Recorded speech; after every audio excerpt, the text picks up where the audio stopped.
The 10-minute drill. This is a big one. Covered by Universal Roof and Contracting. The difference is universal. On 1010XL. Let's go, let's go, let's go. Hit it. I'm in the middle of the 1979 Sugar Bowl. Yeah, good for you.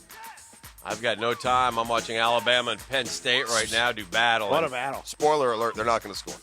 Penn State is knocking on the door. No, they're not. Looks like on the 1 yard line there, 14-7, Bama. We've moved along into the fourth quarter now. I think we're at the goal line stand. I'm excited about it. I have a Remember who made that tackle? No idea. I'm like 11.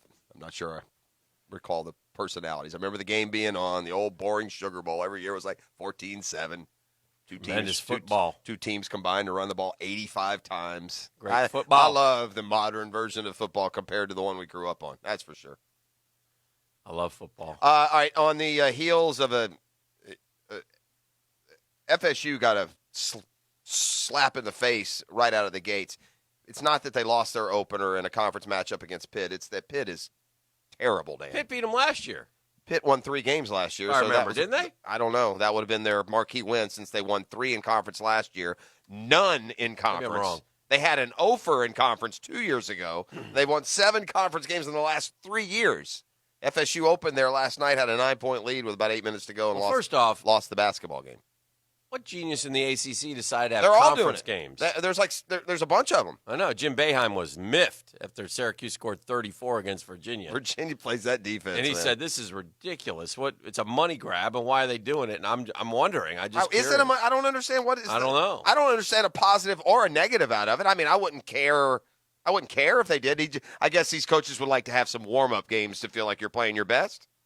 Yeah. Well, I mean, Kentucky played Michigan State and didn't complain. Yeah. So I don't get that. I don't either, but I did think it was strange. I mean, I noticed to the point that I had to remind myself, okay, is Pitt in the ACC? And the same thing with like Miami and Louisville. Louisville is in the ACC, right? I was seeing these games and wondering, are they really playing all these conference openers as the season opener? And last yes, they year, were. Pitt at the Peterson Events Center in Pittsburgh, PA, on January 14th, beat the Noles 75-62, number 11 FSU. Wow. Well, I would say they have their number, but Pitt's not a good team. Looks like they then lost all the rest of their games till they played Notre Dame in the last game of the season.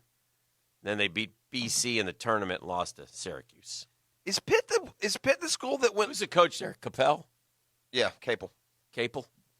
You say Capel, I say Capel? Yeah, no, he says Capel, so I'll say Capel. Agree to disagree. I believe it's Capel. Is Pitt the team, or was it Boston College that went over in both sports? That was Boston College, wasn't it? There was an ACC school that went winless in football and then went winless in basketball. It was BC. Okay, because Pitt had a winless basketball. I'm trying to figure out how Pitt and BC were both winless in basketball. Oh, that seems hard. Must have been different years. All right. Yeah, BC did it back in 16. Okay, so the year Barry before. Krause is the name of the guy with the tackle. And then Pitt got jealous, and then they turned around and did an offer in basketball the next year. But I'm setting up a question for you. I'm listening. If you are trying to grow the sport of basketball in a football-dominant region, what would be the worst time to tip off a basketball game? If you were trying to gain a bit of spotlight on the sports calendar, what would be the very worst time to play your game? I would say 1 o'clock on Sunday. Oh, during football? Yeah. I mean, I got Florida State playing their rivalry game at 1 o'clock on Sunday. Now, look, it's great. I don't think administrators are sitting there going, what do we do to grow this sport? I think they go, what's best for each school and television? Not 1 o'clock Sunday. How can it be? I don't know. Yeah. Well, forget growing the sport. Jags aren't playing, are they? Well, no, I'm not. No, but I don't think you're going to watch Florida State. You're going to watch the NFL. I'm going to watch Florida State. Well, there you go. Well, except for we're P1 fans. We're always going to watch Florida State. The idea being that maybe this text line that looks like basketball, like the flu, might catch a game, or I mean, just seems like an awful dumb time to play a game. 1 o'clock on an NFL Sunday is an odd time. Yeah, that's for sure. I mean, I just think it'd get You more. can't do it Saturday night. You play Monday College night football. or Tuesday night or whatever. 7 o'clock on a weekday night. I just I think think the Gators have another get more game eyes. Tuesday night. I think Yeah, they got a bunch I of know. games. I hear you. Well, then Saturday then even. They got to do it up against college football. Well, that night I don't know. I just I'm going to do it after the Vandy game. 1 o'clock Don't Sundays. forget, come on over to the O'Connell Center. 1 o'clock Sunday. You're not even going to make a headline on a sports center No. playing 1 o'clock on a Sunday. You play last night. You do. Florida State. Florida's the top 5 team in the country. Yeah, so that you guy get a gets a highlight. highlight. Yeah, You get a highlight. Maybe you get a highlight on Sunday. on Monday. Yeah, I don't know. We'll see. Does it matter? Well, yeah, I think fans like their team to be featured. Recognized. I mean, it's not the end of the world. It's an early season basketball game, Yeah. but this is a rivalry that really is just not taking root as much as it could, considering the success of both programs. Mm-hmm. It's not like this is like Carolina Duke Part 2. No. But the teams have been very good. It should be a little bit more stoked than it is, I think. All right.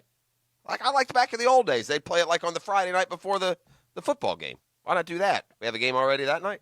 We'll see. Shad Khan with Rich Eisen had this to say. Now, maybe nationally this creates some waves at all. Here locally, we hear this every year at the State of the Franchise, but here we go.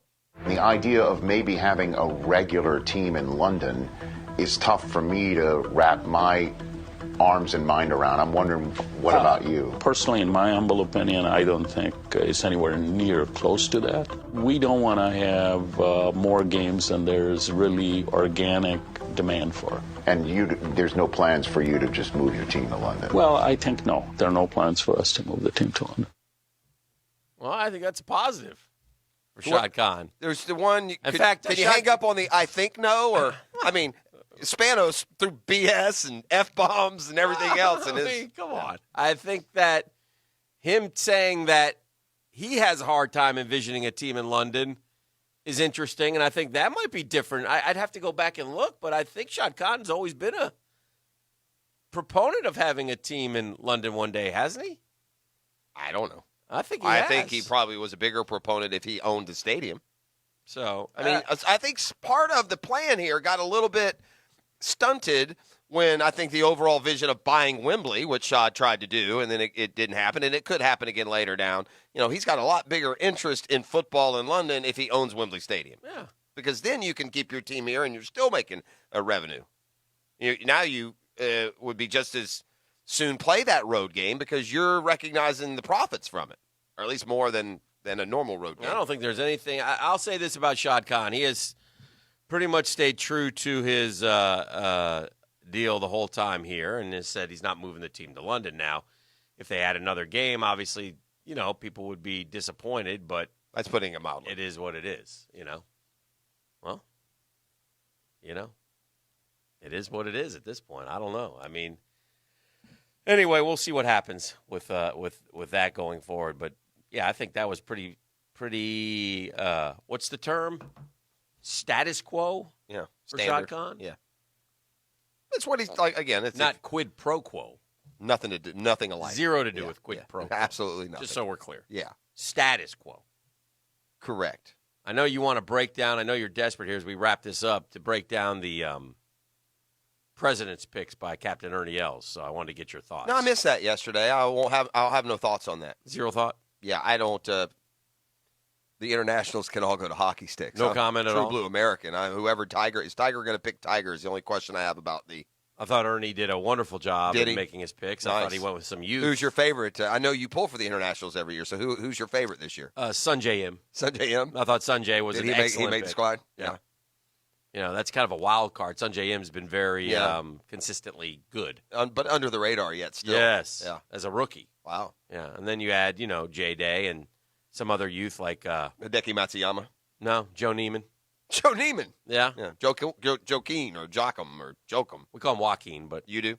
well, Well, you some called people- him Joe, apparently. Well, That's what started all this. Joaquin is Well, that's what his friends call him. Espanol for Joe. Oh, I is it? mean, it's trying to help here. That's new to me. I thought Jose was No, Espanol for that's- Joe. That's But, Joseph. yeah, I don't think Joaquin is Spanish for Joe at all. I think, once again, You say status quo, I say quid pro quo. You say Capel, I say Capel. I mean, we all know what we're talking about here. I don't know why you try to make such a big deal out of everything. Not at all. It's just communication, man. Verbiage. I tell you what I'm going to do here. I'm going to end the break. I'm going to get in touch with management, and we're going to give you some load management. How's Monday sound? Monday's good. Good. I'll come off the game. Let's do caller number 2, Then I can Beef. talk about Florida State playing at 1 and being a bad idea and not have somebody tell me that the bad idea is not a bad idea. Well, I mean, let's people go to the game. Just for, I mean, if you're wrong, somebody's got to tell you you're wrong. Yeah, that's what not are we giving out today, It's not Beef? a right or wrong. That's the problem. You've taken it calling wrong on not right, wrong scenarios. Quid pro quo. I'm taking load management now. What do you got, Beef? I mean, if a bad idea is in the woods and no one hears it, is it really a bad idea? Caller number 2 is going to take home a pair of tickets to the U.S. Women's National Soccer Team match against Costa Rica Sunday night down at TIAA Bank Field, and we will throw in lunch or dinner for 2 at Chick-fil-A.